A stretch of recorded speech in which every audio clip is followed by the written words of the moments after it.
Look, I'm not opposed to the concept of going to school inherently, but I am very opposed to the way in which school is conducted in my country and how it interfaces with my very peculiar personality. And perhaps this would extend even to the way school works in all kinds of countries. Perhaps the multi-field STEM education model just is not something that works for me, because I am neither interested in STEM nor having a multifaceted education. I am someone who does not like my freedom taken away from me, unless it is under the very specific pretense that I am doing one action, that I am being placed in a room far off wherever, forced to remain there for several hours a day to meticulously take part in a subject, one subject, maybe a few other disparate subjects related to that one subject, but one broad subject nonetheless, that I am interested in. This is not something that I do at school every day.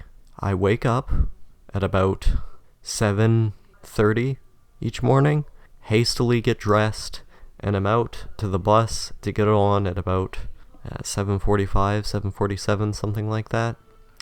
And then I wait for about 15 minutes for it to get to the school, probably shorter than that. The bus ride doesn't really take that long. I sit down and I'll eat breakfast again if they have it there. Or if I didn't get to eat breakfast at home that morning, I'll eat breakfast at school. Take the breakfast into the classroom, and then I sit down on that computer all day, with the one other exception being that we go to lunch. It's the one other exception. And then after about 30 minutes of that, I come back. It's this pattern every single day. Wake up, go to school, eat 2 different times, one of which is spent while working, but eat 2 different times, and do 14 assignments. 14 assignments in whatever subject you choose. One of the primary STEM subjects, of course: science, math, English. No history, interestingly enough. They didn't put history in my assignments. I would have been happy to do that all day, but I digress. So it's in a kind of peculiar situation that I've landed in as an entity. I have to go to this one room, stay in this one room all day, and do this work that I really do not enjoy.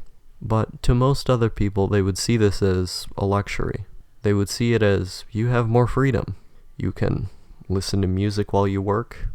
Perhaps that is true, but I get distracted while I listen to it, so it's not that much of a use for me anyway.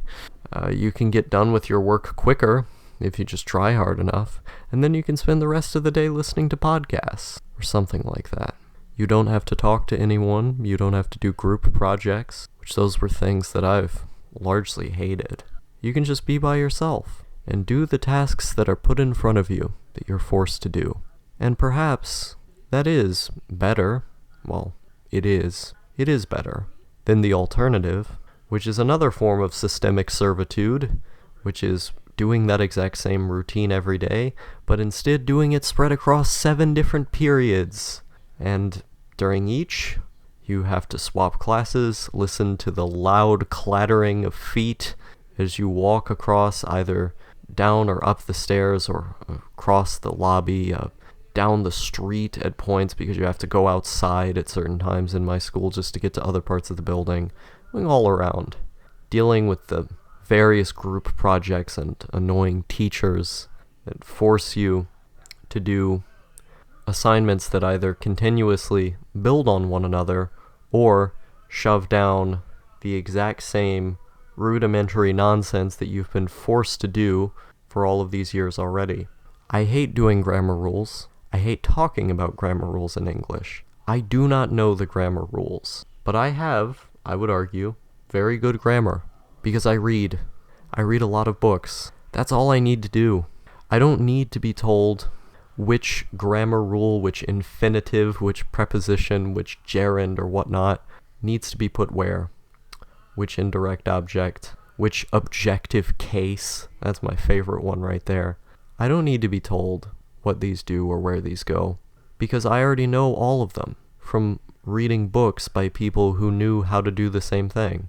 Sure, at some point, all of the writers had to learn these rules, but eventually the writers who sprung up about from them, who were influence in their wake, just read all those other books, and maybe they learned the grammar rules at some point, but they probably forgot them by the time they wrote their own book, but their grammar was perfect anyway, because they've just read so much. Their brain just picked up the patterns, recognized them, and then synthesized them into a nice, coherent bundle of knowledge. The reason I can write is not because I was taught how to write. Most of my time in school was staring at blank pieces of paper because they wanted me to write in a way I did not.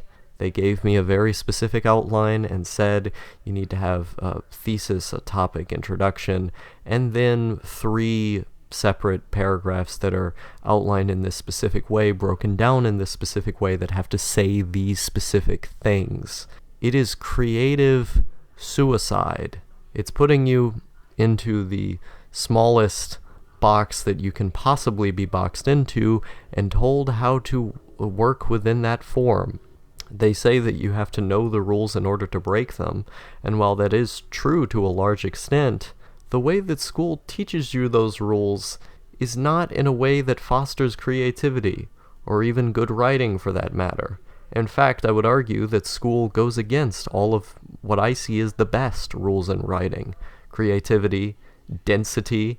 They ask you to repeat yourself 1 billion times in one essay. So many times they have you reiterate the same information ad nauseum. I wouldn't call that good writing, but by their standard it is. So who do I listen to? Do I write what I enjoy writing, or do I listen to my overlords who tell me to serve them? This is the problem. I thought I hated writing when I was in school. Even though I would come home and I would write things for fun every now and again, I wanted to do it less and less the more that they told me how to do it. And when I encountered writers like Stephen King giving their writing advice, I found it far more palatable. When I read books and I tried to copy the tactics that they had in them, I found that far more palatable. When I went on my own way and did things my own way, I enjoyed it more and I did more as a result of that. But every time I went to school and I was prescribed a reading book that I was supposed to analyze, that I was supposed to understand, it was as if they made the act of reading, one of my favorite things to do up to that point, horrendous. It's like they take every enjoyable aspect of learning, education, and of curiosity, and they boil it down to these tiny systemic factors that you have to fall in line with, to the point that it becomes dark, gray, and bleak, with no life left in it whatsoever. All of the mistakes that are made when trying to be creative, when trying to be curious, are simply not allowed, because there's a strict form that you must adhere to. And it's that strict form that I've continually railed against, that I've found issue with, taken issue with. The fact that I have to sit in that chair every single day and do these things in this very specific, methodical, and systemic fashion.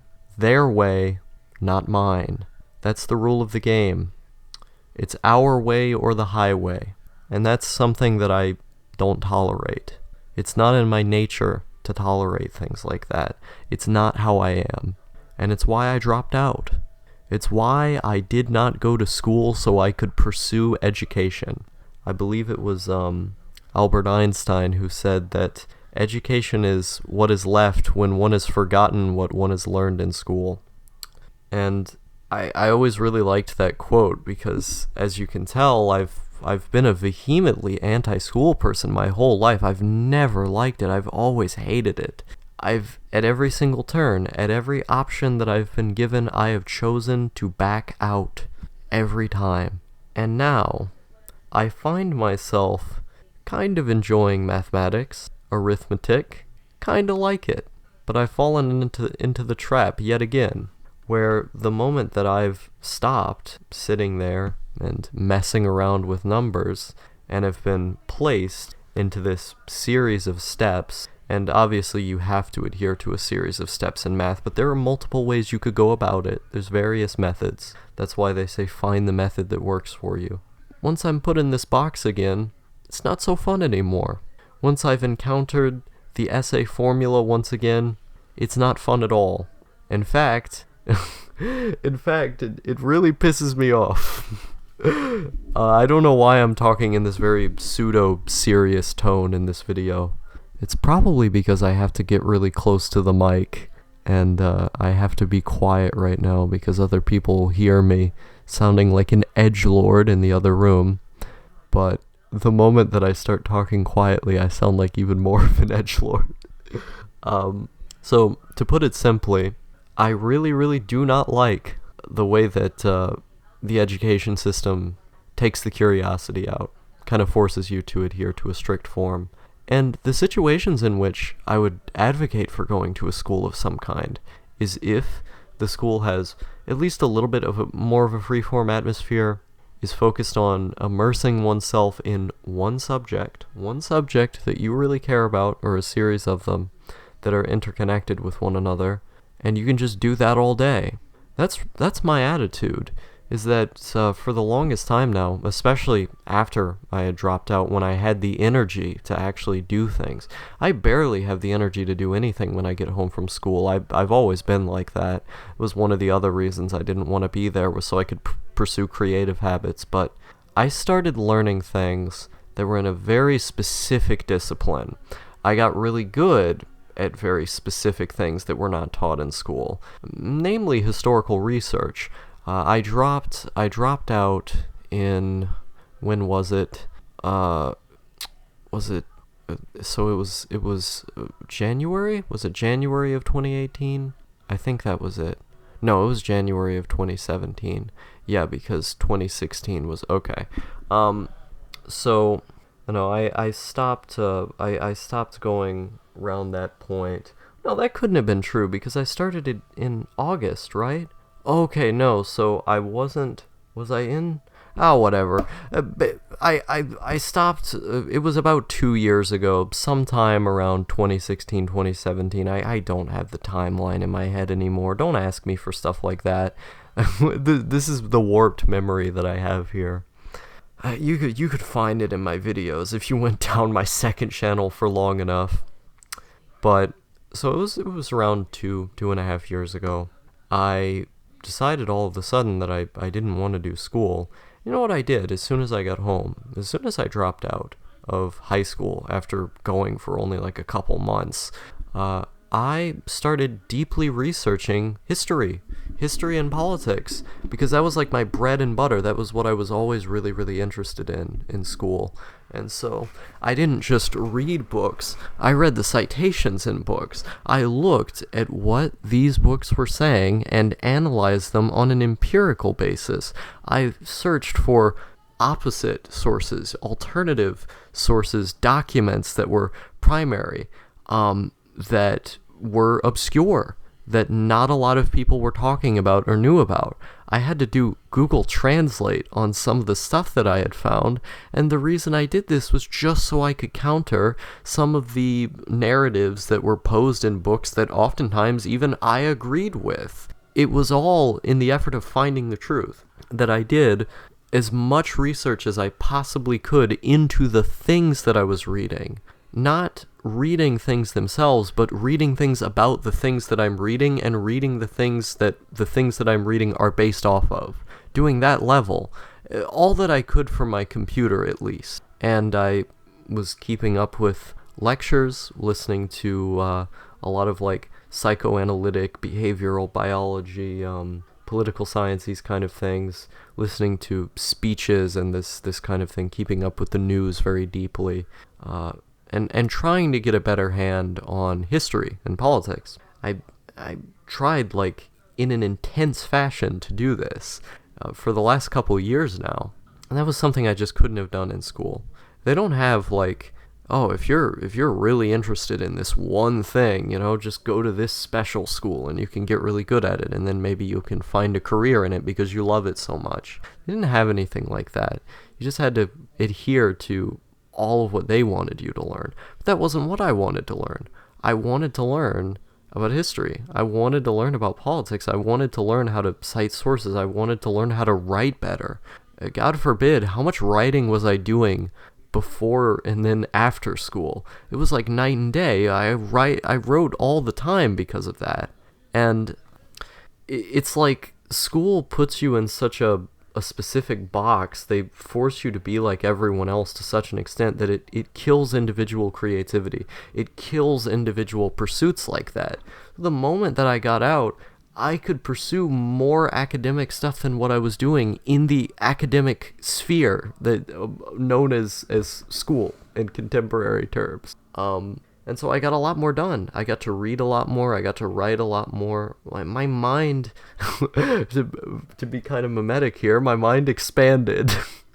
So like, I'm in this class right now, and I know the class is better because I don't have to talk to people.